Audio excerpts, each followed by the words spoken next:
Hi, everyone. Welcome. Those of you who have been here for a really long time will probably recognize this room. I'm actually coming to you from my parents' guest room in Pennsylvania. And I'm really glad that all of you are here. And this is obviously like an emergency broadcast of sorts. I have to say, first and foremost, shout out to all of our viewers in the UK. And I'm sorry for the glow in the background. You know what? Maybe I can like tilt this a little bit more so that you guys aren't getting like quite so smacked in the face with the bright light. But in any event, hello to our viewers in the UK. Congratulations on the election. Gosh, I hope we get the same result in November, but I'm not 100% sure that we're headed in that direction in light of what we're seeing right now from the press. And frankly, after everything that has happened in the last couple of days with the extreme pile-on onto President Biden, it just felt really important for like today's purposes to be here and to just be talking about this, because at this point, there's so little rational explanation for what is happening in the media with regard to the president that it's hard to make sense of it. And it's enraging, frankly.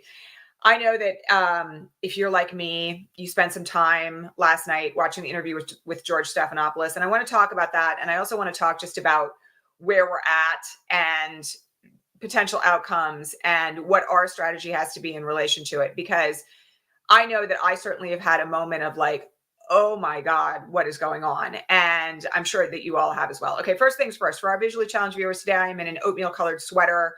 I am sitting on a paisley, see, it gets to be all new today. I'm sitting on a paisley brown and blue chair, kind of sideways. Behind me is a map of the United States and a painting and a window. And I'm in my my parents' guest room in Pennsylvania.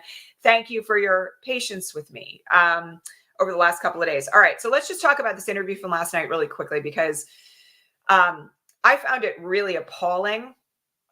It felt more like George Stephanopoulos was trying to badger President Biden into stepping out of the race rather than actually seriously inquiring as to any legitimate issue. And one of the things that was particularly challenging about it from a viewer standpoint is that it was obvious to everyone who was watching that President Biden was legitimately answering the questions that were being posed to him. And yet it was as though for Stephanopoulos, the answers were simply not what he wanted to hear. Now, you may be wondering why it is that the pressure that was placed on President Biden in that interview read the way that it did. And so I want to just explain a couple of things about what's happening in the mainstream media right now and one of the reasons why this cluster has come to pass. Okay. So one of the problems right now with essentially mainstream and corporate media in the United States is that it's all driven by profit. And as we've discussed here on the broadcast quite a bit over the last few weeks, one of the things that that means is that journalists, rather than being in integrity with the principles of journalism and the free press, are instead either intentionally or under pressure from their management creating stories out of thin air. And when those stories gain traction, the stories are then repeated in multiple manners, in multiple means to drive additional clicks and profit. So for those who haven't been paying attention, someone, an independent journalist, new media type, not myself, went through the New York Times, for instance, since the debate and determined that they had printed or farmed out through notifications and on their website 192 stories about whether or not President Biden was qualified to run for office for another term. 192 stories. Okay. I think all of us can recognize that that in and of itself is not necessary. It's duplicative, in fact. And part of what we're seeing from the standpoint of what's happening all over mainstream media right now is that in addition to the fact that it feels like vultures circling a carcass, it also feels like the news is actually making news rather than reporting on it. If you have that sense, you are not alone, okay? It feels very much like a decision has been made intentionally or by default that every single thing that Trump has done, including the multitude of lies during the debate, he was at a rally 2 days ago and said that what he wanted was to be able to set an election whenever he felt like it, just like it is done in the UK. That is not what is permissible under the law in the United States. And by the way, that's also something that can be engineered to maintain a dictatorship. So one of the things that I think we have to be conscious of here is that media, mainstream media, and their ownership has made a decision that the story about Biden being too old to run or being incompetent or having some non-existent health crisis sells clicks. And for that reason, and viewership, For that reason, they are redoing it and redoing it and redoing it and redoing it because everything is for profit. That doesn't actually mean that there is an actual crisis. And this is one of the things that is particularly troubling about where we find ourselves. They're not reporting the news, right? They're not reporting the news. If they were reporting the news, they would be talking about what Trump had said. They would be spending more time. There is some growing coverage of this, but a lot more time on Project 2025. We would see coverage of, like nonstop, relentless coverage of all of the insane things that have been coming out of Trump's mouth. We're not seeing that. Why? Because they've got a hook in the story about Biden and because it sells. Now, there's a couple of other things I want to say about this because I, along with many of you, and there were many, many folks on the Patreon feed this morning. By the way, you all get early notice if you're subscribers on the Patreon feed, right? Of when I'm going live. And you get to ask me questions for several hours before every broadcast. So if you've not yet subscribed over there, please consider doing it. Patreon.com/ResistanceLive. Now, something I just want to say about this, because there was a lot of concern about this on the Patreon feed this morning, is that one of the things that has been particularly disturbing to watch in this environment is the way in which the news platforms that many of us have come to rely on, like MSNBC, have been co-opted by the same kind of frenzy. So I have to remind you all of something, okay? MSNBC is also corporate journalism, right? They're under an enormous media conglomerate umbrella that suffers from, in many ways, the same faults as, say, hypothetically, right? The New York Times, CNN. Their setup is not, and nobody's independent at MSNBC. Like, can we just really be clear about that? They have a lot more leeway to report on things from a liberal perspective, but they're still in it for profit, right? They're still doing it because of viewership, and ratings are king. We see Ari Melber all the time. When his ratings are up, he's touting it nonstop on social media, right? He's one of the more extreme examples of it, but it's not like MSNBC is immune to this, okay? And one of the other things that I think is very apparent here is that there is a sort of incestuous cross-feeding of fear and panic happening right now inside media generally. And MSNBC is not immune. I was asked this morning to comment on, for instance, why it is that we have seen ordinarily reliable folks like Nicole Wallace, like Rachel Maddow, amplify these stories. And part of it, I think, is because there is, one, pressure coming from the top, and two, a real lack of self-reflection, even among consistently good journalists, about exactly what is happening right now in this moment. If you want a more balanced view of this, may I just turn your attention to the fabulous Joy-Ann Reid, who has been all over Threads talking about the way in which media at this moment is lacking in a sense of self-awareness, is falling prey to traditional ideas of fundamentally like white supremacist bias inside mainstream media. And that as well, we're seeing enormous ageism, enormous ableism in the way in which this alleged story about Biden is being reported. And it's not being called out by inside the journalism ecosphere. Joy Reid has been pointing this out nonstop. And I have to give kudos to her for having the courage to do it, because she is one of the few people right now who actually are calling out the way their colleagues are falling prey to this panic. So again, I have to remind you all that there are lots of us out here right now who are, I've never really used this term in relation to myself until now, but who are in what is now being referred to as quote unquote new media, right? And those of you who have been here with me for the last 7.5 years know that I come on here and I endeavor in every instance to tell you the truth, whether it's pleasant or whether it's not. And I'm also like a no BS zone. You're not going to hear any conspiracy theories here. You're not going to see a pile on. My job, as far as I'm concerned, when I'm here is to educate you and motivate you and hopefully convince you of your role in saving democracy, right? I want you to all understand what's happening in the law and in politics through a lens that is very grounded and also trauma informed, right? So that what you take away from this broadcast is a rational sense of what's going on, and hopefully also an understanding of why it is so important that you get involved where you live in motivating people to get out the vote, all right? That is not the agenda of mainstream media. The agenda of mainstream media is profit. That's it. And so the fact that we are now seeing this kind of confabulation of attacks on President Biden without any understanding, apparently, of the potential destruction of democracy that comes in the wake of that is indeed profoundly disturbing, just so disturbing. And if you're feeling very out of sorts, I want you to understand that that is not the wrong response. This is a profoundly disturbing moment. It is a moment where the media ecosphere, as we know it, has decided to become, consciously or not, inherently complicit in the downfall of democracy. And that may sound like an exaggeration. I do not think it is.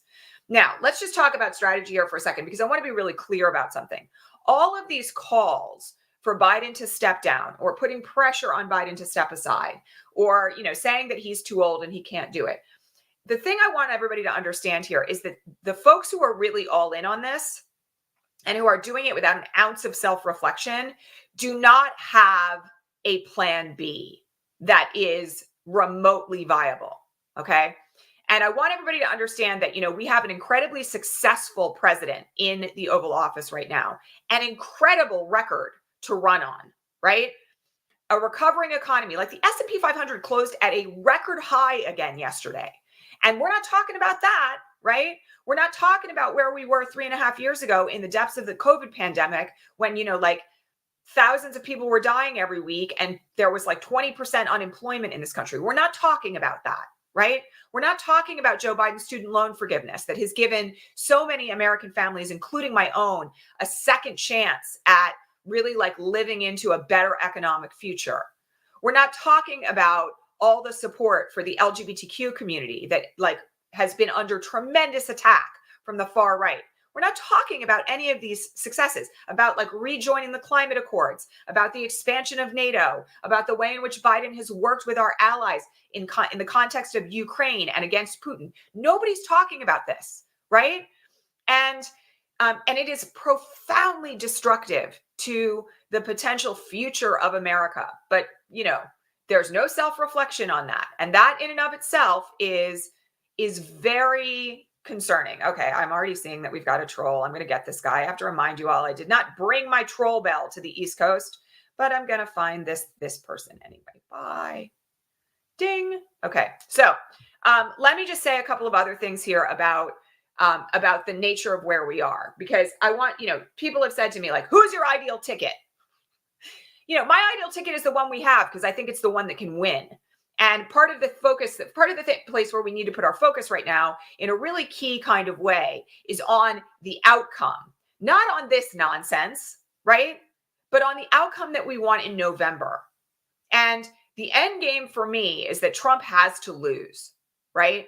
No matter what. And I think, we're going to talk about the trauma-informed perspective of what's happening in the press and with some Democrats in a minute. But, the thing I want you all to focus on the most is do you honestly think that there is another candidate who would be more successful in beating Donald Trump? And I just have to say, you have to have that viewpoint through the lens of the greater American electorate. All right. I love Kamala Harris. I think she'd be a great president. Don't get me wrong. She's incredibly qualified. She's been a tremendous second in command to Joe Biden. But I just want to point something out. And I said this morning on Threads, and Charlotte Clymer said it too. And it is very wise. All right. If you think that this incredible, just feeding frenzy, pile on, circling of the Jackals to attack Joe Biden isn't going to immediately migrate to another candidate should he step aside, again, I have a Brooklyn Bridge to sell you, and it will be far worse, right? Pete Buttigieg, we're going to have a million stories about whether or not America's ready for a gay president, right? Gavin Newsom, we're going to have a million stories about the fact that he used to be the mayor of San Francisco. And we all are going to know how that's coded, right? I mean, it is a fool's errand to try to imagine that all of this will stop if Biden steps aside. The press has come together, consciously or unconsciously, to destroy a Democratic candidate. And they will not stop now that they know the profit margin that can be driven by exactly this sort of thing.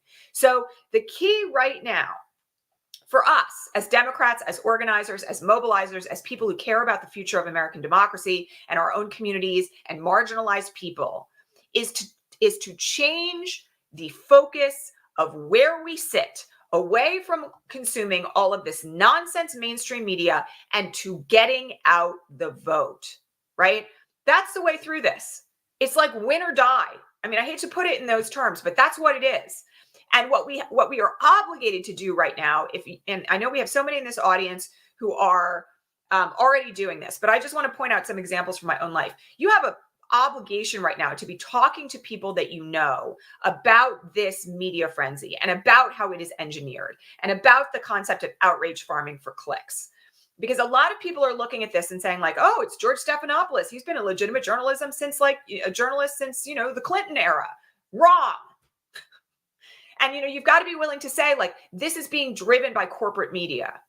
This is not a real story. Biden had a bad night at the debate. He has responded incredibly well since then. He did a rally yesterday in Wisconsin that was just an absolute ass kicking.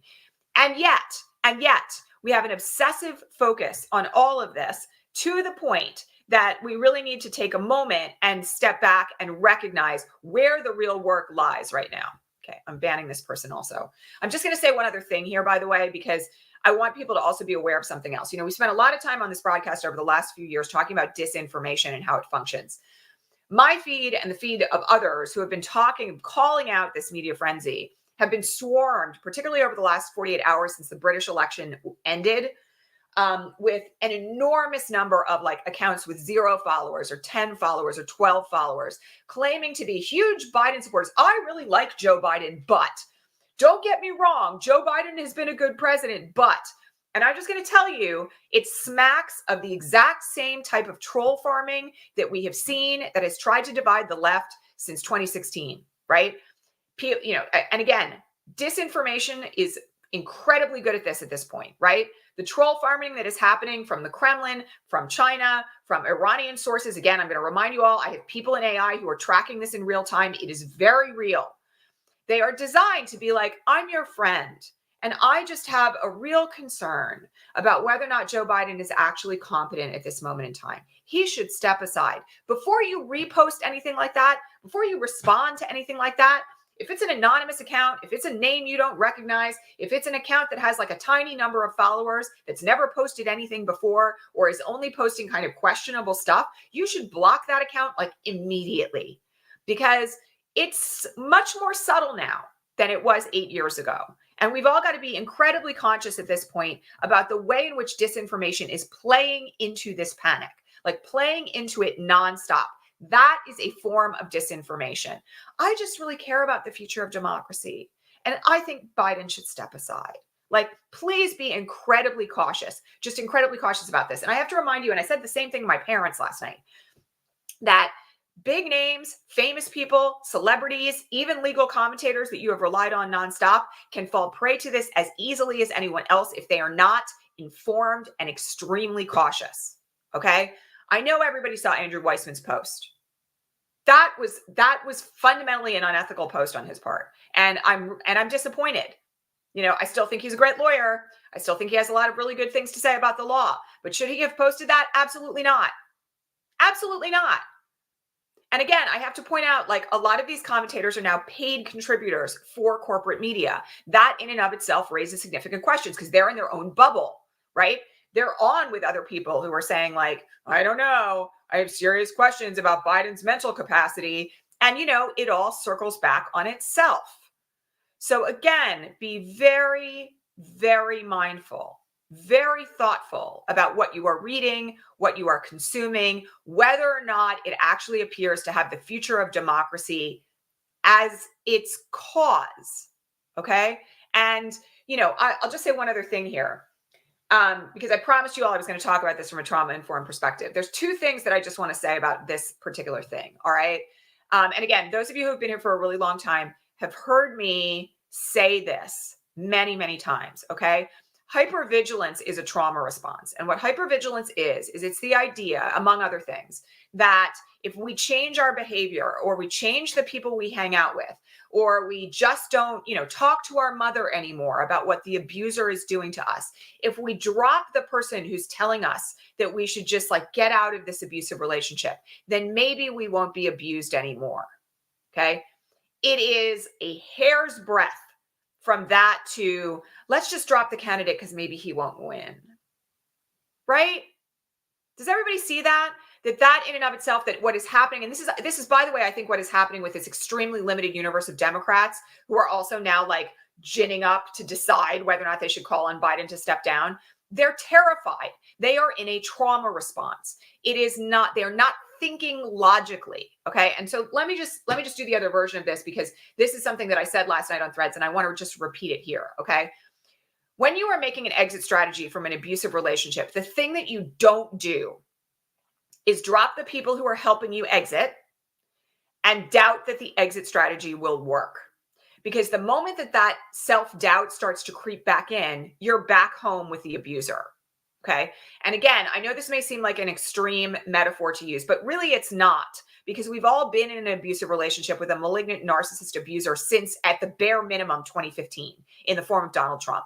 And there are an enormous amount of Democratic politicians who have been deeply, deeply traumatized by their experiences of being targeted by Donald Trump and watching marginalized people be targeted by Donald Trump. And some of this is coming from a place of extreme panic about the prospect of what happens if he wins and becomes an abuser to all of American democracy and frankly, all the world again. All right. But we have an exit strategy and it's working. You know, this is the other thing I just want to point out. Stephanopoulos was misleading the general public last night when he was talking about the polling. Okay. Decision Desk HQ reviewed all of the post-debate polls that have been taken, and the average shows that Biden gained a percentage point and is running ahead of Trump right now. Okay. The fact that it's a CBS poll or it's a New York Times poll doesn't matter. We've talked so much about polling methodology here. Like it was journalistic malpractice last night for Stephanopoulos to go on and claim that Trump is now down 10 points from where he was at the debate. That is not what the average of polling is showing at all. Okay. That again, I just have to point out, in addition to being journalistic malpractice and disinformation, is also calling into question the exit strategy, right? Because I'm just going to tell you all something. If we beat Trump this year, it's over. He's gone. He's not going to be competent enough to run again in 2028. Does that mean that there won't be minions trying to like step up? No, of course there will be. But he's the cult leader. And the thing about cults is that when the leader is disempowered or goes to jail or dies, cults fall apart. So we do not doubt the exit plan. Okay. When you are leaving an abusive relationship, you head for that door and you don't look back. You don't go like, oh, maybe the person who's here to pick me up is the wrong person to do it. Right. Maybe this person, you know, like maybe what I should do is just like ignore the person who's telling me how they can actually help me get out of this and just stay put for a while and maybe it'll stop. No, that is not what you do. That is not what you do. The way that you successfully exit abusive circumstances is you leave, you don't look back, and you aim for safety and you don't quit. You keep walking away, right? You don't go like, okay, maybe I'll turn back right now and I'll find a better getaway driver. No, that is not what you do. Okay. The second thing I want to point out here, by the way, which I also mentioned this morning on Threads, is the issue of trauma bonding. Because many of you may not be familiar. It's not exactly what we knew when I was growing up as the domestic abuse cycle. It's similar. There are elements of it that are the same. But trauma bonding is fundamentally about chemical addiction in your brain to the cycle of narcissistic abuse. You are love bombed with attention. Then that attention is gradually withdrawn.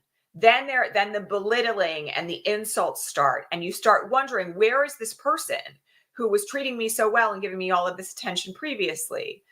Maybe if I change my behavior or I try to please them or placate them, they'll love me again and give me that attention in the way that they did before, right? And then there is overt abuse, harm, violence, like literal physical abuse. And the cycle circles back up to, oh, I'm so sorry. Let me try this again. Here's the love bombing again.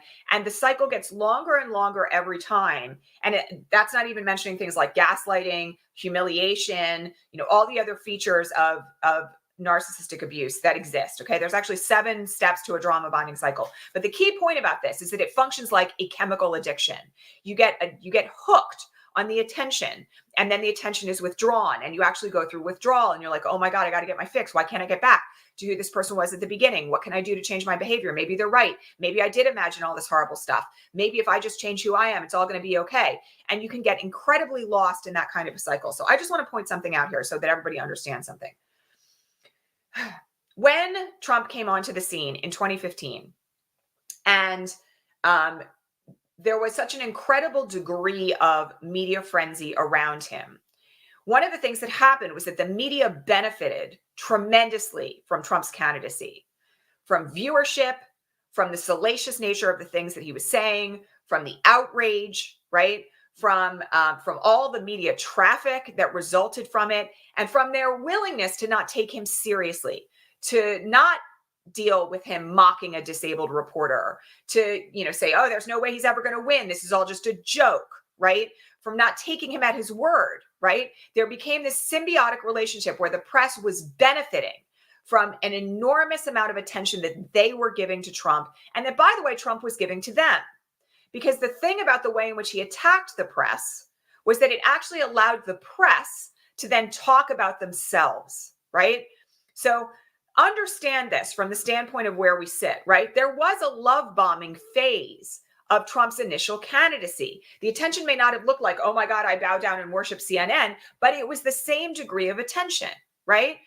And one of the things that happens when you're exiting a trauma bond cycle is that normal behavior, consistent, stable relationships start to feel very uncomfortable because you're not getting your fix, right? It's like, and again, I shout out to all our UK viewers and the people who are like, Keir Starmer has the personality of a peeled potato, but it's stable, right? It is a stable perspective of leadership. The same is very true of what's happening with Joe Biden at the moment, right? He's doing a job. Like, this is one of the things that really pissed me off about that interview last night. He is a competent, accomplished leader and president, okay? The fact that he's not out there doing outrageous things that give the media clicks is making the media, in some sense, feel a sense of withdrawal for Trump. And if you look at this through the lens of a trauma bond, one of the things that we all have to kind of recognize in all of this is that there are very clear indications of the media being addicted to the cycle of Donald Trump's outrage. And it is the reason why he is getting a pass for all of his fascist nonsense. It's the reason why he is getting a pass for saying that he's going to be a dictator. It's the reason why he is getting a pass when he talks about things like whether or not he can be electrocuted by a battery and when he's surrounded by sharks in a sinking boat. Like, we're not getting the traffic on that because the media understands that Trump is good for them, in the sense of, like, if they let it go, they're going to get the media traffic that they want, right? By focusing instead on this like alleged outrage around Biden. It's really obvious if you start looking at the signs of it. And to me, I just I find it appalling. I find it completely lacking in self-reflection. And I also think we need to understand that there is a need for a national dialogue around the way in which every institution and every person in this country has been traumatized by Trump's presidency, by COVID, and we've never had a conversation about the effects of that on like the national psyche, and let alone on the media psyche. So all of this in and of itself feeds in on the same thing that we're seeing right now, right? And we have to call the media out for the fact that they are addicted to Trump, because they are at the moment seeking problems with stable leadership, right? With consistent leadership, with leadership that is actually healthy from the standpoint of what American democracy needs. Because what they really want instead is chaos that drives attention to media, right? And that is, conscious or unconscious, exactly what trauma bonding is about. They want their dopamine hit. And we need to actually be talking about that, like really talking about it. Okay. I've talked about the hypocrisy already. I've talked about the pile-on. I've talked about the narcissistic abuse cycle. Sorry, I'm crossing off all my notes. The other thing I just want to point out here, by the way, is that we really have to start thinking about issues of confirmation bias, because once you've gotten an idea in your head about something, for those who don't know what confirmation bias is, it's the psychological phenomenon where you've decided that the world works in a certain way or a certain set of facts are true. And that means that when other evidence comes in, you filter the evidence through the lens of your own already confirmed bias. All right. So let's just say hypothetically, you've reached a conclusion that, like Joe Biden is failing. Okay. Then you see something like, because this has actually happened, General Milley, the chairman of the Joint Chiefs of Staff gave an interview to 60 Minutes where he said, I'm in the room every day with Joe Biden. I'm paraphrasing. I'm in the room every day with Joe Biden, and he is calm. He is clear-headed. He is doing the job. There's nothing wrong with him. Okay. And the media goes, but what about the Joe Biden we saw at the debate? You know, I'm just going to say something. Like, if you do not trust the Joint Chiefs of Staff, you have a problem. Like, I don't think that General Milley is out there lying to the American public as the chairman of the Joint Chiefs of Staff for the entire American military. He's not lying, right? Just in the same way, there's an interview this morning with the German chancellor who literally met with Joe Biden last week to talk about NATO, saying like, clear-headed, competent, knows exactly what he's doing, understands nuance, incredibly well prepared for meetings with other foreign dignitaries and leaders.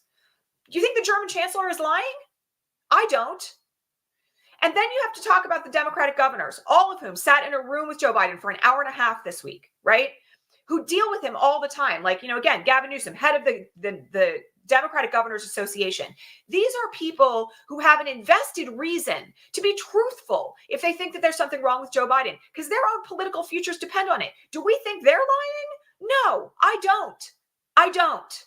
You know, and again, so we have to be willing to undercut confirmation bias when there is countervailing evidence that shows that the narrative that is being fronted by the press is false. We have to be willing to recognize that there is something happening in the media ecosphere right now that is not actually about the truth or the facts or legitimate journalism, right? Again, if you look at this through the lens of the people who are working most closely with Joe Biden, there is no one on the record saying that he's got a problem. No one.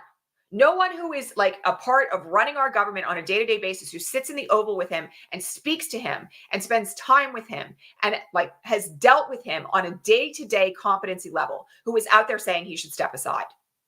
Again, we have to be incredibly careful about this stuff. And you've got to be willing to amplify the people who are like, there's no problem here. There's no problem here. Okay. We've talked about that. Okay. I also just want to point out one other thing here, because a point was made to me this morning, actually, like in the context, my niece is in the house and she's a recent high school graduate going to a great university. And also we were talking this morning with my parents about all of this. You know, this is the benefit of coming from an incredibly grounded, progressive Democratic family, is that we get to have these conversations over coffee at 6 a.m. One of the things that I want to point out here as well is that we also have to recognize that there is an enormous percentage of the American population that is not getting their news from mainstream media right now. And this actually is a moment where this is good news. One of the things that has happened since Taraji P. Henson called out Project 2025 at the BET Awards is that quite a large number of TikTok influencers have actually started doing research on Project 2025. And there are a lot of people who will never watch George Stephanopoulos again, right? Who may not even know who he is, but they're getting their news from people who until now have not been focused on Project 2025 and are now like all in on, oh my God, this is the end of the American experiment. Like, you've got to vote for Biden. You've got to vote for Democrats. There is a shift happening in this. All right. And like my great hope actually at the moment is that the traditional form of mainstream media in many sense pays a price for this, because this is a moment for us to be having a larger discussion about the way in which some of this may be motivated by mainstream media clawing on to the old means of doing things, the old power that they had, desperately clinging to it because of the fact that there is such a rise in different forms of news consumption, right? Like YouTube, like here, right? Like what's happening on TikTok with influencers who have now woken up to Project 2025. I mean, that's a really good thing. That is a future at this point that will allow us to have much more responsible journalism as compared to, you know, what we're seeing right now in the mainstream news. And I'm really glad, frankly, you know, based on the conversations I'm having with the younger generation in my own family, that they don't really care about what George Stephanopoulos has to say, right? They don't really care what Wolf Blitzer thinks, right? They're not watching any of that. They're relying on news that is coming through their peers and through other news sources that have established platforms on other platforms like this one, right? And I think that that's really good. I also had a conversation this morning with my parents about access journalism and Maggie Haberman and the way in which so much of this is explicable by the fact that access journalism is about building symbiotic relationships, even with fascist dictators, right? Like there's that picture of Maggie Haberman smiling, standing next to Donald Trump in the Oval, right?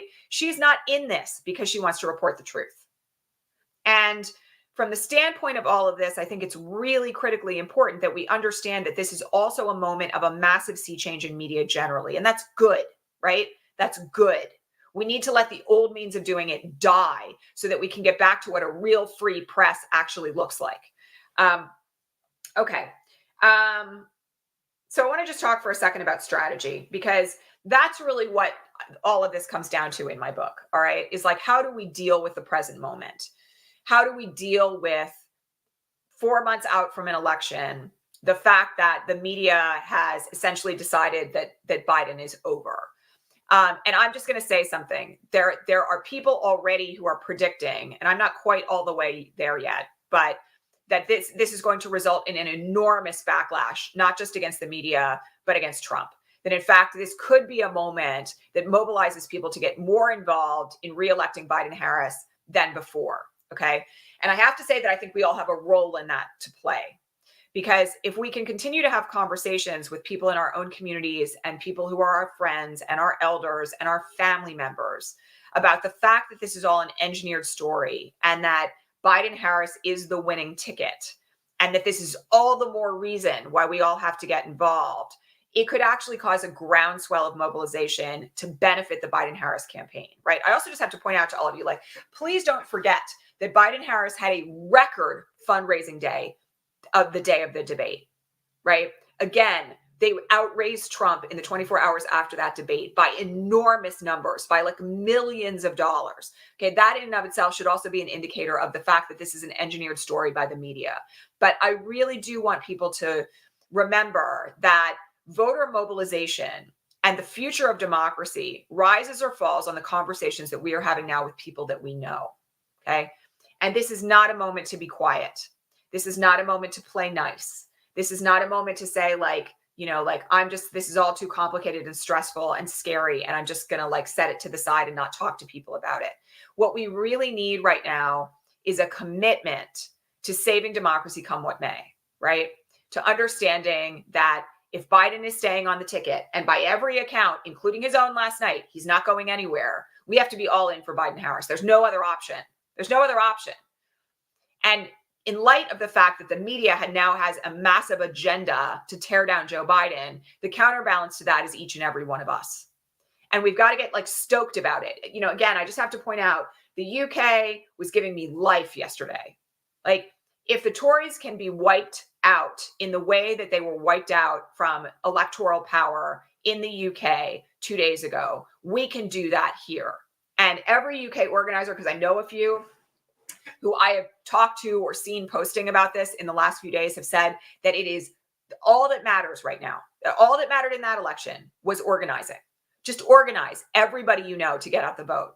Have those conversations. Volunteer to talk to people on behalf of a campaign or an issue that you care about.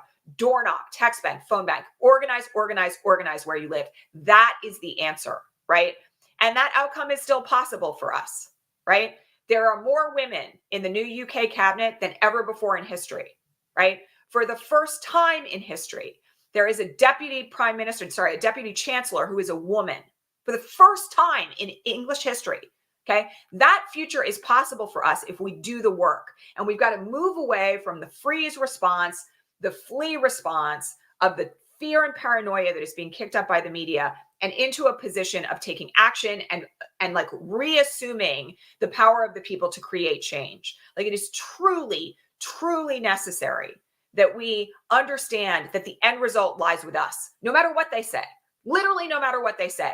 None of it matters until election day. None of it. That's endgame stuff. And so we absolutely have to move from the perspective of like panic, fear, flee response, freeze response, into a place of action. Because I'm going to tell you, first of all, it's going to make you feel better. But second of all, that's the only way out. Again, like, you know, to use the trauma bonding, escaping a narcissistic relationship metaphor, the way out of this is to keep walking for the exit, to keep actually running for the exit, to keep fighting for an end to this, to fight for your liberation and the liberation of everybody who is potentially under threat thanks to Donald Trump. Like, that's the answer. And if we all get our heads on straight about it, that's the way in which we move toward the end of like this disgusting era in not just like American politics, but global politics. And I'm also just going to remind you all, like France is doing the same thing. Center, left parties are all coming together to make sure that the Front National doesn't actually have any authority going forward. Again, we have critical, great examples of this. Brazil indicted Bolsonaro yesterday. Like, democracies are fighting back, and we've got to be a part of that solution no matter what the press does. I mean, we actually, and I have to remind you all of this because, like, again, this isn't getting like any coverage right now, but this is really a watershed potential moment in America, right? If we can do in America what the UK did in their election, America can be remade and fixed from the ground up, right? We put Biden back in office with an incredible cabinet. We give him the House. We give him a filibuster-proof majority in the Senate, people who are willing to nuke the filibuster to actually create real change, codify Roe versus Wade, reform democracy so that loopholes can't be exploited, make sure that somebody who's a convicted felon can't run for president again. Like, you want all of that? We've got to understand that the fight is us, right? Because that's the possibility that we're moving toward. We actually could have a complete sea change in American politics if we can get past this horrific moment where the media is doing all of us just a massive amoral disservice. That's where the focus has to be, okay? All right, well, that's it. That was 41 minutes. I really didn't expect to come on here and talk very long about this, but, you know, it felt really important today. And, you know I wasn't here Thursday or Friday. Again, reminder, like, I'm in the process of moving coast to coast right now. But I wanted to give all of you like a moment of understanding the context of all of this. And we have to find our way back to taking power, taking action, and fighting for the future that we want. Because the media is not going to do it for us. But the really good news, folks, is that the media doesn't decide who wins. We do. We do. That's up to us. So it's time to stop giving them the voice of authority and giving them your attention and putting your attention and all of our attention back on making sure that fascism doesn't ever gain another foothold in the United States. All right. Okay, that's it for today. There is not going to be, for our Patreon subscribers, a progressive coffee hour tomorrow. It will be back a week from tomorrow. I will be back on Monday with a regular broadcast. Tuesday, I am on an airplane back to California to finish packing my house. There may be a broadcast that afternoon, California time. Just please be patient with me. I will tell you all once we get through the next 2 weeks. I will be here on the East Coast full-time in my new home, and we will be back to a much more regular schedule. But please, thank you for your patience. Please be understanding with me through this time. I will be here when I can be. And obviously, I care about you all so much, and I want to give you everything that you're here for. I may be doing it on an off schedule. I may be doing it on a Saturday morning at 5 a.m. Pacific. My apologies to the West Coast, but I will be here as often as I can be to keep you guys informed. All right. And please reminder of all of this. Okay. You can share this broadcast. It's public on YouTube. You can thumbs up it. You can subscribe to this channel. You can become a paid subscriber on Patreon. You can hit join here on YouTube to kick me some cash to help support this work. But the most important thing to me right now is actually not all of that. The most important thing to me is that the ability to understand what's happening in the press gets out to everybody who needs it. So share this broadcast. Like, seriously, if it has helped you today understand where we are, please share it online, because the key right now from where we sit is that we need voices, not just mine, but many voices who are out there who are talking to people about like legitimately what is happening right now in mainstream press and why it is that this pylon is not the answer, and we also need, by the way, to understand how to talk ourselves out of the panic, fight, flight, flee response that so many of us are in right now. So share it, like seriously share it. Because what I care about more than anything is people being able to get back to a place of being motivated and compelled, frankly, to fight for our democracy. Like, that's what matters most to me. Because otherwise, like my kids and none of our kids are going to have a future in this country. And that's terrifying as all hell, right? Like, it's our moment to fight for the future that we want, and we've got to take it. All right. That's it, everyone. I love you all very much. Thank you all for being here with me bright and early on a Saturday. I will catch you all back here Monday, if not before. If there's a need for another emergency broadcast, I will find a way. Thanks for visiting my parents' guest room.